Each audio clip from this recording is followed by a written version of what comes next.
En efecto, únicamente la filosofía, y en manos de un filósofo profundo, gracias a su particularísima vocación universal de saber que le es propia, puede aportarnos conocimientos necesarios sobre el hombre y su ser racional y social. Yo no sé mucho de filosofía, sé más de la empresa, pero considero que Carlos era un filósofo especializado en antropología social. Un filósofo además muy práctico porque no solo leía, sino que platicaba, sabía, conocía y observaba. Para poder entender pues mejor el fenómeno de la empresa, significa necesariamente estudiar al hombre, que es su causa eficiente, material y final. La persona, en efecto, es el centro, el nervio, decía Carlos, el eje de las operaciones de la empresa, su principio vital y también su misión y también su cometido. Comprender la empresa significa, en última instancia, comprender mejor al hombre, mejor su carácter, sus posibilidades y su destino. No cabe duda que la empresa tiene un papel primordial para la vida de los hombres y mujeres que en ella trabajan. Y no hay duda tampoco que uno de los fines más evidentes de la empresa es efectivamente el de crear riqueza. En algunas ocasiones discutíamos con Carlos la postura de ese famoso economista que murió hace poco, Milton Friedman, que decía, es el único fin crear riqueza, no sirve para otra cosa. Sin embargo, y aquí es donde empezamos a ver el pensamiento de Carlos. Es innegable que dicha misión de crear riqueza, de obtener utilidades, no puede cumplirse, entre comillas, de cualquier forma o a cualquier costo. Ahí ya vemos un poco la vertiente cristiana de Carlos. Concuerdo mucho, y lo platicamos un momento antes de empezar esta conferencia con Arturo Picos. Carlos no fue un filósofo, digamos, que se basara en doctrina o en teología, pero sí fue un filósofo cristiano en el sentido de que todos sus pensamientos y acciones iban iluminados por una profunda fe.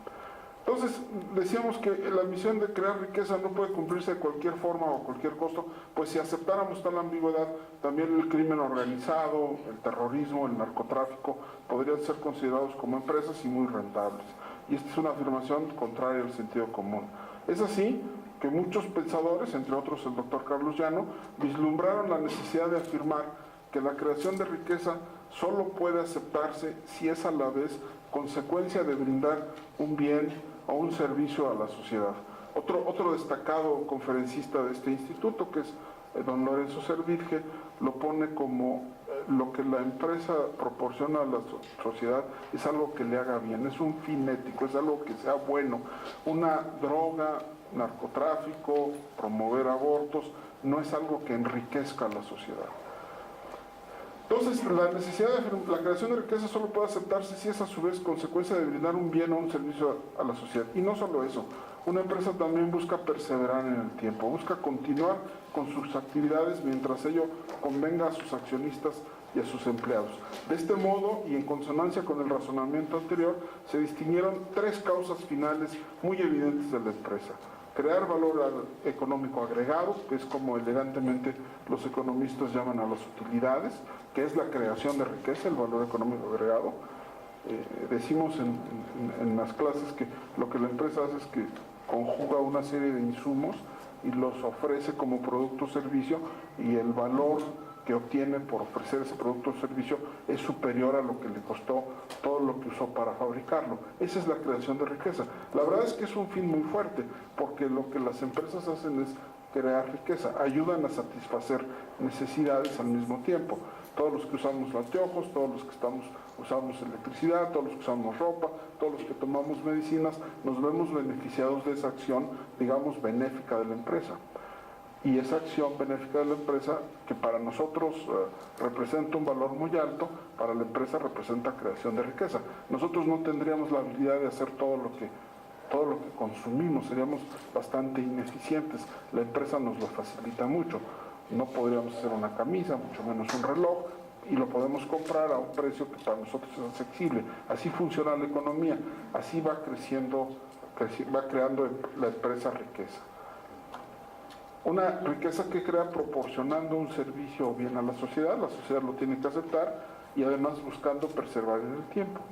Sin embargo, y me parece que este es el punto medular de la visión cristiana de la promoción del hombre en el entorno de la empresa, que es el tema que nos toca. Me parecía imprescindible afirmar que la empresa, dado que también es un organismo social, es decir, es una entidad económica compuesta por personas y hecha para servir a personas, también debe comprometerse con una cuarta finalidad. Habíamos señalado 3, y esta cuarta finalidad no pocos la pasan por alto, es más, hay muchas escuelas de pensamiento que sencillamente la desechan. Es la responsabilidad que tiene de propiciar las condiciones necesarias para que el trabajo y en general toda su dinámica interna no solo permita, sino más aún promueva el legítimo deseo de autorrealización de sus miembros. Dicho en otras palabras, consideramos imperioso el hecho de enfatizar que la empresa también debe de contar entre sus fines la formación del carácter de sus miembros, el desarrollo de su ser, su personalidad y todas sus potencialidades en orden al legítimo logro de la felicidad como fin último de toda acción humana. A esta finalidad la denominé, en concordancia con las ideas de mi mentor, el doctor Carlos Llano, generación de valor humano agregado. Es un concepto muy, muy fuerte y muy importante.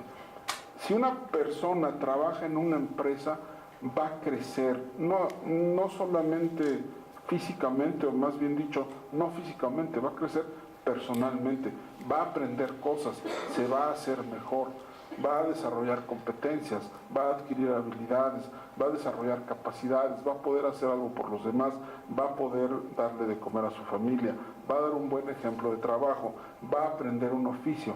Eso es desarrollo humano y eso es valor humano agregado. Entonces, si económicamente hablábamos de la creación de riqueza como valor económico agregado, aquí estaremos hablando de valor humano agregado. Las personas crecen, se desarrollan, se vuelven mejores trabajando en la empresa.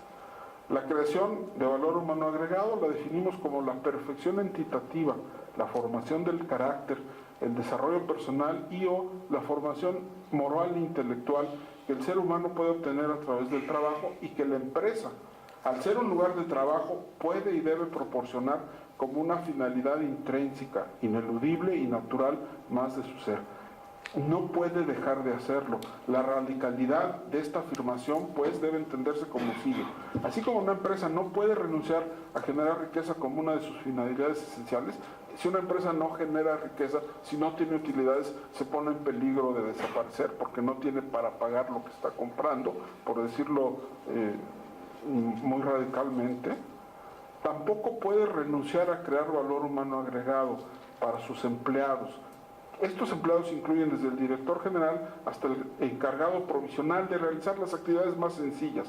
La elaboración de un producto, la proporción de un servicio, no solo dependen de la calidad de los insumos o del entrenamiento previo a su procuración, sino que también son reflejo de las aptitudes, el talento, el estilo y el carácter de las personas involucradas en todo ese proceso.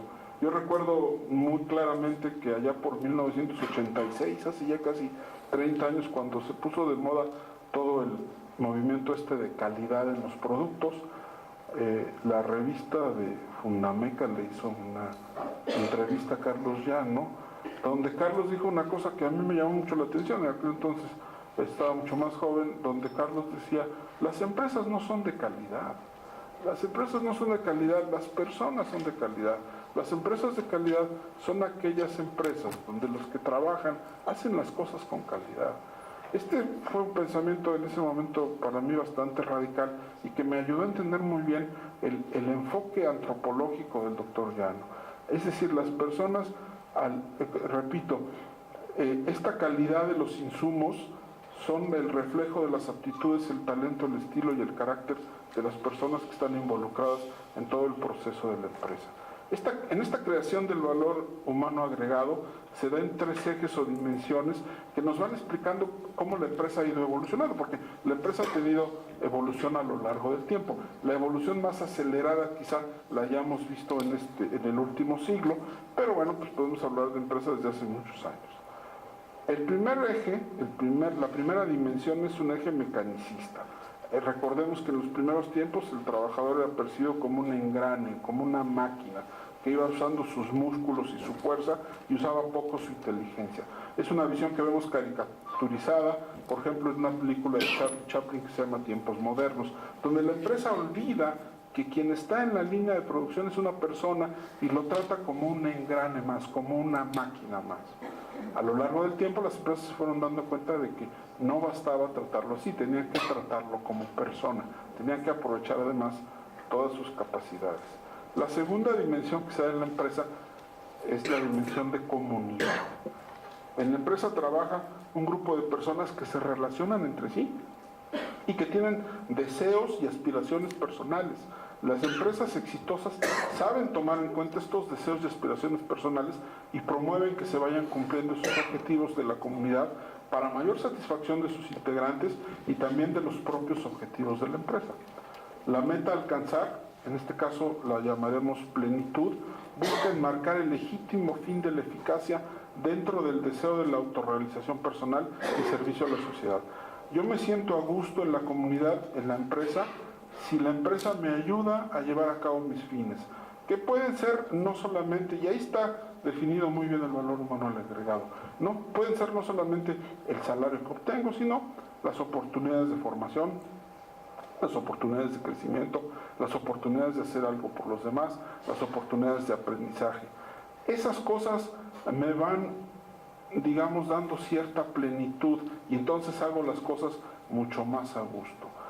Esta plenitud enmarca el legítimo fin de la eficacia dentro del deseo de la autorrealización personal y del servicio a la sociedad a través de una cultura organizacional que va impulsando un ambiente de reciprocidad, y de compañerismo entre los integrantes y que va permitiendo que estos se desenvuelvan plenamente de acuerdo a su naturaleza racional y social. Este es el segundo eje, el eje de la empresa como comunidad. Lo que estoy tratando de describir son tres ejes donde vemos cómo partimos de una idea inicial muy básica y vamos avanzando digamos, en una especie como de desarrollo a una idea mucho más completa que nos explica mucho mejor la empresa. Pasamos del trabajo mecánico al trabajo intelectual, pasamos ahora de la empresa como un grupo de personas aisladas a la empresa comunidad. Y finalmente la tercera dimensión es una dimensión de conocimiento, donde se pasa de experimentar a ir conociendo las causas y provocándolas, a ir sabiendo las cosas. Aquí es importante señalar que el conocimiento del management, esta ciencia de la dirección de empresas, no viene principalmente de los académicos que a ellos se dedican, sino más bien de quienes la ejercen, de quienes lo practican, lo que en inglés les llaman practitioners. Este es un tercer modo en que la empresa puede crear valor humano agregado también. Se trata de la generación de nuevos conocimientos que se gestan a partir de la experiencia cotidiana en cualquier trabajo, de la producción y el aporte especulativo respecto a un problema de estudio que impulsa no solo el desarrollo material, sino también el desarrollo intelectual de las personas que están involucradas en su fructificación.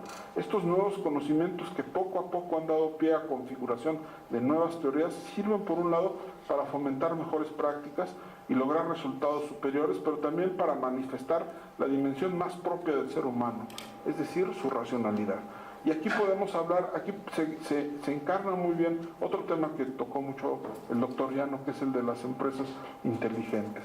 Me regreso a mi ejemplo de las empresas de calidad. Las empresas no son inteligentes, las empresas no piensan, piensan las personas que están adentro. Entonces, cuando las personas que piensan con inteligencia y descubren nuevas maneras, nuevos métodos, nuevas teorías, nuevos esquemas de hacer las cosas, los comparten y saben transmitirlos, ahí estamos hablando precisamente de empresas inteligentes.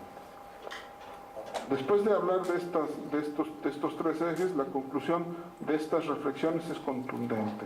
El trabajo, todo trabajo, debe ser concebido desde una doble dimensión. Por un lado, como una actividad poética, es decir, una actividad que se refleja en el bien producido o en el servicio prestado. El que hace una silla, el que corta el pelo, el que sirve una comida. Pero simultáneamente no solamente es una acción poética, también es una acción práctica, una acción de praxis, que implica el desarrollo moral e intelectual del que lo ejerce. Si el que lo hace bien, cada vez lo hará mejor, cada vez entenderá mejor cómo hacerlo, cada vez buscará cómo lo puede hacer de manera más eficaz. Esta dualidad natural es condición suficiente para exigir que toda empresa busque entre sus fines el diseño de puestos de trabajo que tengan como propósito desarrollar a la persona al mismo tiempo que ésta desarrolla sus actividades. Aquí es donde se ve precisamente el tema del valor humano agregado. Las personas van desarrollando sus actividades y al mismo tiempo se van desarrollando a sí mismas. Esta primera parte he tratado de establecer la importancia del valor humano agregado como finalidad de la empresa. Ahora paso a puntualizar algunas de las aportaciones del doctor Carlos Llano, profesor y fundador y primer director del IPADE. Mucho aprendí, y debo decir, sigo aprendiendo de él, no solo de sus escritos, de sus más de 27 libros, o de las innumerables sesiones a las que tuve el privilegio de asistir. También aprendí de observarlo, de ver lo ordenado y laborioso que era, de ver el genuino interés que ponían quienes lo escuchaban y el esmerado cuidado que tenía con los pequeños detalles. Ahora que mencionaré algunas de sus aportaciones, me doy cuenta de que es una labor imposible. Voy a decir 9 aportaciones, y una ponencia nunca podría resumir una vida, decía el doctor Arturo Picos, de más de medio siglo de búsqueda de la verdad, y más que de búsqueda de la verdad, de encuentro con ella, y no solo de encuentro, sino de difundir la verdad. La labor de un profesor como Carlos, profesor de Factor Humano y de Política de Empresa en el IPADE y de Teoría del Conocimiento en la Universidad Panamericana, fue no solo buscar y encontrar la verdad, sino de difundir ese conocimiento. En sus sesiones, en sus conferencias, en sus libros, en sus artículos y en las labores que fue emprendiendo. Por algo fue el primer empresario, profesor de empresarios. Aquí me sirvo contar una anécdota del Salón del Empresario Mexicano que promueve la revista Expansión. Es un salón que ya llevaba varios años y me parece que fue en 2004 o 2005 promovió Arturo, entre otras personas, que aceptaran al doctor Llano, y a la hora de aceptarlo le dijeron: oye, es que aquí solo hemos aceptado empresarios, es un salón del empresario donde hay un lugar muy merecido, ocupan un lugar muy merecido de empresarios mexicanos como don Lorenzo Servige, don Eugenio Garzazada, Gastón Azcárraga, el ingeniero Bernardo Quintana. Entonces Arturo comentó que en el Salón de la Fama del Béisbol no solamente hay jugadores, también hay entrenadores. Queriendo decir que Carlos es un entrenador, es cierto, aunque también es un empresario. Los que conocen el IPADE, la Universidad Panamericana, el ICAM y la revista ISMO, saben bien que se trata de instituciones que no serían lo mismo si no fuera por la huella, por no decir lo menos, que en ellas dejó Carlos. Así que, sabiendo de antemano que habrá errores y omisiones, listo a continuación algunas aportaciones que me parecen muy importantes de Carlos al mundo de la empresa, al mundo de la cultura, del desarrollo humano, con una visión muy cristiana del hombre, que fue la visión que él siempre tuvo. La primera se refiere a las actividades del directivo y a las cualidades necesarias para llevarlas a cabo. En su libro Análisis de la acción directiva, específicamente en el prefacio de la segunda edición, dice que 3 son las actividades principales de un director: diagnosticar, decidir y mandar. Es decir, decidir qué es lo que es, ver cómo está la situación, decidir el curso de acción y llevarlo a cabo. En el diagnóstico se ve con claridad la situación en que nos encontramos. Requiere 2 virtudes. Y aquí Carlos empieza a hilar o a entretejer virtudes con buena práctica de management, ¿no? Requiere objetividad para ver las cosas como son, para ver las oportunidades y amenazas, y requiere también humildad frente a las propias capacidades. Humildad que Carlos definía como objetividad con uno mismo. Él tenía una frase que decía: nadie es capaz de todo, nadie es incapaz de nada. Todos tenemos cosas que hacemos muy bien, pocas, y todos tenemos muchas limitaciones. Tendremos que ser objetivos y humildes para saber dónde estamos. En la parte de decisión, que es la segunda parte, determinamos la meta a la que queremos llegar. Requiere, a su vez, 2 virtudes: magnanimidad que viene de magna anima, alma grande, afán de logro, y audacia, esa capacidad de riesgo, esa capacidad de saber, decía Carlos, de intentar ser lo que ahora no soy, de intentar desarrollarme a mí mismo. Y finalmente, bueno, eso es para decidir qué es lo que voy a hacer. Tengo que decidir cosas grandes con afán de logro, y tengo que decidir cosas que me lleven a desarrollar capacidades que no tengo aún. Es una parte muy importante, porque si no, seguiría siempre la mediocridad de lo que estoy. A veces en estrategia una de las partes importantes es decidir cuáles son las capacidades o competencias que tengo que tener para llegar a donde quiero llegar, porque muchas veces, como no voy a llegar.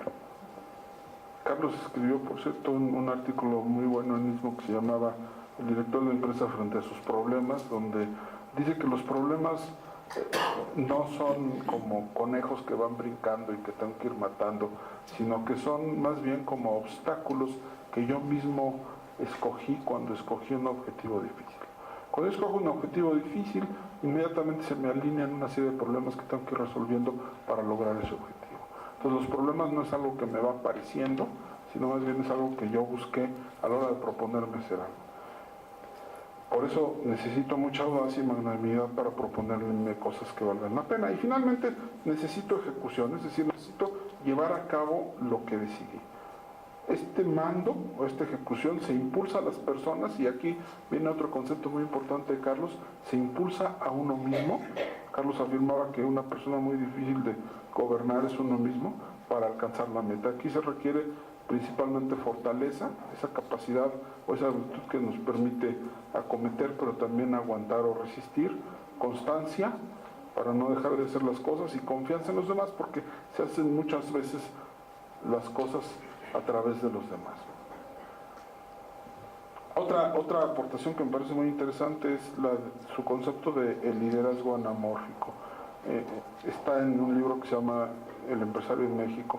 En uno de los capítulos Carlos Llano reseña y comenta un libro que se llama Moviendo Montañas, del general William Pagones, es el general que manejó toda la logística en la Primera Guerra del Golfo, y como sucede con frecuencia con las reseñas de Carlos Llano, la reseña resulta mucho más jugosa que el propio libro reseñado, pues en sus comentarios Carlos desarrolla y explica un modelo de liderazgo que le llama anamórfico. Es decir, dice Carlos, el liderazgo puede tomar distintas formas, hay muchas y muy diferentes estilos de liderazgo, pero todos comparten dos características. Todos los buenos líderes tienen estas dos características. La primera es la empatía, el arte de saber escuchar y entender a los demás, principalmente a los que lo siguen a uno, como si nos pusiéramos en sus zapatos, conociendo a partir de la observación sus intereses y motivaciones.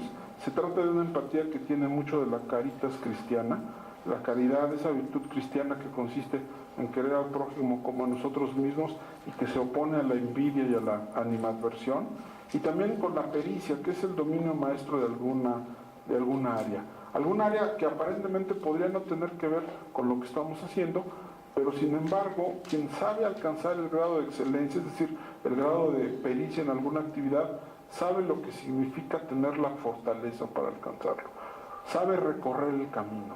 Por lo tanto, cuenta con esa importante virtud cardinal que es la fortaleza. De manera simple y clara, Carlos resume esas dos características, pericia y empatía, siempre presentes en todos los líderes. Nadie es capaz de todo, nadie es incapaz de nada. En esta afirmación, la humildad alcanza su verdadera dimensión. No es otra cosa que la objetividad con uno mismo. Es ver las cosas tal cual son, para después ponerse a cambiarlas.